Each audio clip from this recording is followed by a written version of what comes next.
Agroindústria, o braço industrial do agro que movimenta o interior do Brasil.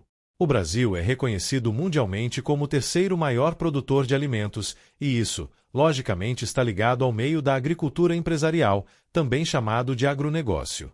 Algo que sugere a profissionalização do meio agrícola ao longo dos últimos 50 anos, seja por meio da vinda de grandes multinacionais que enxergaram no país o grande potencial do setor, que hoje se expressa, ou através do surgimento de outras empresas pratas da casa, que agregaram valor à produção de produtos primários do agro. O agronegócio, tal como se conhece na atualidade, tem muito respaldo essencialmente em pesquisas nas quais se tornaram possível o surgimento de novas tecnologias, seja no melhoramento de solos através da aplicação de fertilizantes químicos, no desenvolvimento genético de novas sementes e produtos de manejo contra pragas e doenças, no aprimoramento de maquinário agrícola, com tratores, colheitadeiras, plantadeiras e computadores de bordo ligados a sistemas de GPS, o qual foi responsável pela introdução da chamada agricultura de precisão em solo brasileiro. Com o surgimento das cooperativas agrícolas nas décadas de 1950 e 1960, essencialmente no norte do estado do Paraná, o Brasil iniciou o processo de industrialização de seus produtos agrícolas originados do meio rural. Por meio delas, o leite, o café, o algodão, a cana-de-açúcar, o milho, o suco de laranja, rebanhos de proteína animal e principalmente a soja, passaram a ser processados industrialmente, agregando valor à produção dessas mercadorias. Por outro lado, nota-se, portanto, que existe todo um aparato logístico que presta assessoria técnica ao agronegócio no Brasil, seja na oferta de insumos ou máquinas, mas que o setor agrícola no país ainda é muito dependente de importados. Agroindústria. O conceito de agroindústria no Brasil ainda está muito ou unicamente ancorado ao processamento industrial de mercadorias agrícolas primárias produzidas no campo. Nessa concepção é que se tem a industrialização do leite, queijos, requeijões e iogurtes, da soja, óleo de cozinha, farelo para rações animais, bebidas, do milho, farinhas, flocos e fubás. Ou de rebanhos abatidos para a obtenção de proteína animal, seja in natura ou industrializada, hambúrgueres, salsichas e presuntos. O setor de biocombustíveis também é outro fator importante ligado à agroindustrialização de produtos primários, essencialmente ao redor da cana-de-açúcar e do milho, de onde se extrai o etanol. O tipo de etanol mais comum, o hidratado, usado nos carros brasileiros, é obtido do processo de fermentação do mosto da cana-de-açúcar e o etanol de milho. Sendo deste o mais comum, o etanol anidro é produzido a partir do esmagamento dos grãos, para a obtenção do amido, liquefação, sacarificação para só então ser feito o processo de fermentação alcoólica. Já o biodiesel também é outro tipo de biocombustível extraído a partir da soja. Embora a agroindustrialização tenha total relação com tudo o que foi mencionado há pouco, ela não se restringe apenas a isso. Como também observado antes, o Brasil ainda é muito dependente de insumos agrícolas importados, usados para a produção das mercadorias primárias originadas do campo. Ou seja, o Brasil não está avançando na industrialização dos insumos que ele se utiliza para sua produção agrícola e que precisa importar de outros países.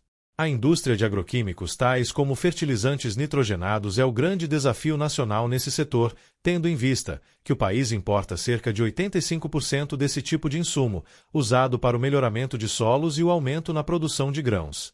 A indústria de máquinas e equipamentos destinados ao cultivo das lavouras já conta com algum desenvolvimento no país. Ainda que haja fabricação nacional de maquinário agrícola de maior porte, a tecnologia é estrangeira, através de multinacionais do ramo, presentes no Brasil.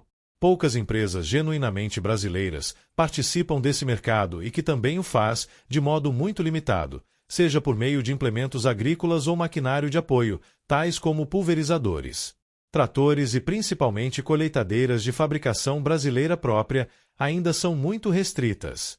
Equipamentos de GPS para a prática chamada de agricultura de precisão, também além da própria tecnologia pelo uso de satélites, ser totalmente estrangeira, os próprios equipamentos instalados no interior das cabines das máquinas agrícolas também serem totalmente de procedência importada.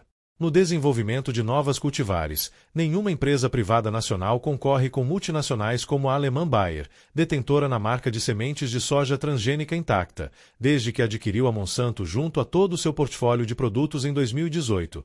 Ou seja, se não fosse a estatal Embrapa, nada no setor genético de sementes teria sido desenvolvido no Brasil. Outro exemplo nesse sentido é a CE-ITEC, conhecida pejorativamente como a empresa do chip do boi, que assim foi chamada por produzir chips de rastreabilidade para bovinos, criada em 2008 pelo governo federal para a produção de semicondutores no Brasil e que chegou a ser extinta em 2021, mas teve seu processo de liquidação revertido em 2023. O motivo da tentativa de extinção da única empresa do hemisfério sul a desenvolver semicondutores teria se dado pela simples razão de não dar lucro e as críticas que existem ao redor de empresas estatais, devido a muitas delas serem mal geridas ou alvo de escândalos. Entretanto, o que há é a ausência de instrumentos técnicos eficientes de fiscalização. Na prática, as estatais desempenham um papel que o setor privado não se arrisca, por se tratar de investimentos caros e retornos muito longos. O agronegócio é o grande exemplo disso e a Embrapa, de novo, demonstra que, pelo menos no caso específico do Brasil, sem a iniciativa estatal, muito do que temos hoje jamais seria possível. Exportações. É conhecimento público que o Brasil lidera a produção e a exportação de inúmeras mercadorias primárias do agro, que, contudo, como também é de notório saber público, por serem de baixo valor agregado, geram poucas receitas na balança comercial brasileira. Se a agroindustrialização agrega valor a um produto primário, porque exportamos apenas mercadorias agrícolas in natura e não agroindustrializados. Eis o desafio brasileiro em relação à exportação de produtos ou insumos de produção.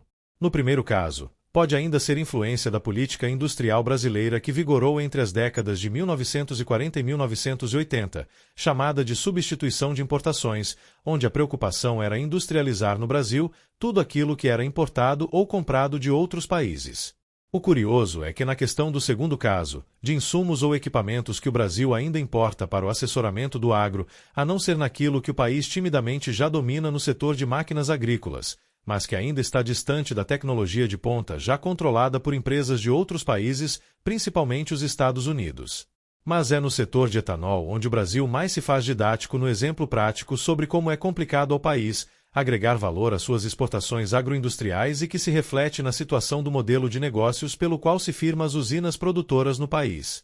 De acordo com o advogado Bruno Martelli Mazo, no canal Rocha Mazo, no YouTube, se utilizando de dados da Única e RPA Consultoria, entidade que representa as usinas de etanol no Brasil, o país possui cerca de 432 usinas de etanol espalhadas por seu território.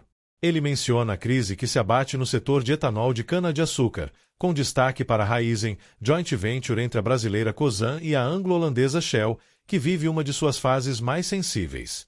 Destas, segundo dados extraídos, 24% estão em processo de recuperação judicial em 2024, o que corresponde a 107 usinas, do total, sendo 81 delas no centro-sul do país. Um cenário que se expressa basicamente devido ao fato de a cadeia produtiva do etanol ser mais direcionada ao mercado interno nacional e não para exportações.